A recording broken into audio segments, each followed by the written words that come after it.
Sa pagsisimula ng taong ito, maraming mga bagong motorcycle scooter ang inilabas ng iba't ibang mga branch sa iba't ibang bansa, na unti-unti nang dinadala ngayon sa Pilipinas kagaya na lamang ng kararating lang na bagong Yamaha INMAX Turbo 2025 model.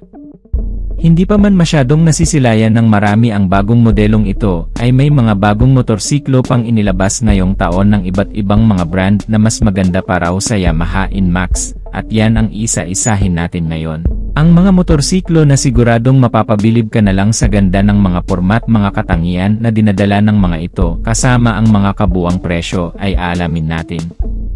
Pero bago yan, syempre, kung bago ka pa lamang po dito sa ating channel, ay huwag kalimutang pindutin ang subscribe button pati na ang notification bell para naman ma-update kita lagi sa ating latest video upload.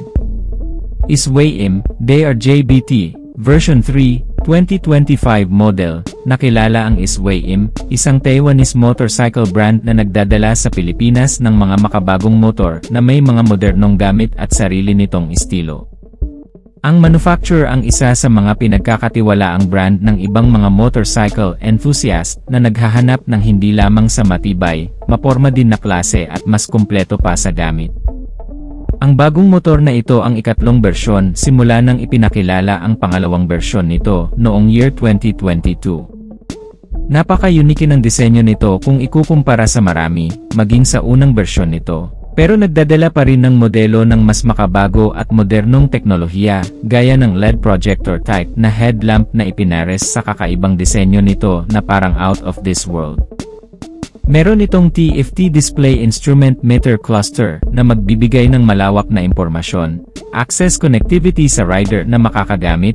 Ang mas pinagandang motor ay nilagyan pa ng naka-naked handlebar, isang keyless ignition system at dalawang mga safety features gaya ng traction control at anti-lock braking system na naka-dual channel.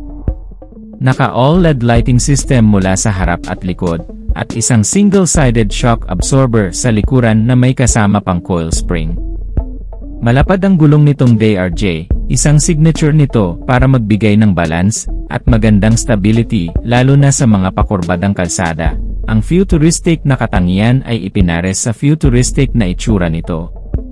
Kaya sobrang compact talaga nito na pinapagana pa ng isang 160cc engine na may 4-stroke, 4 bulbs, liquid-cooled, at fuel-injected type na fuel supply. Kasama ang automatic type transmission na gumagawa ng 14.5 horsepower sa kada 8,000 RPM at 15.4 Nm of torque naman sa kada 6,500 RPM. May fuel tank capacity ito na 7.4 liters para bigyan ka ng mahabang biyahe sa fuel consumption na 45 km per liter.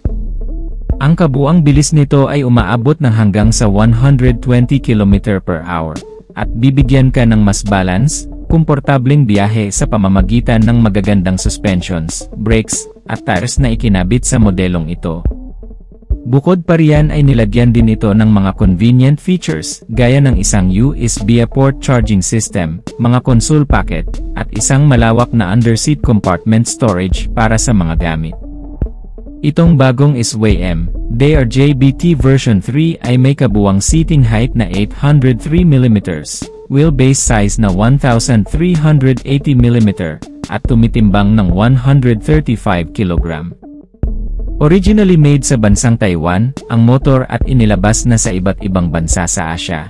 Inaasahang makarating din sa Pilipinas itong bagong DRJBT version 3 na nagre-range sa estimated price mula sa 125,000 hanggang sa 160,000 pesos.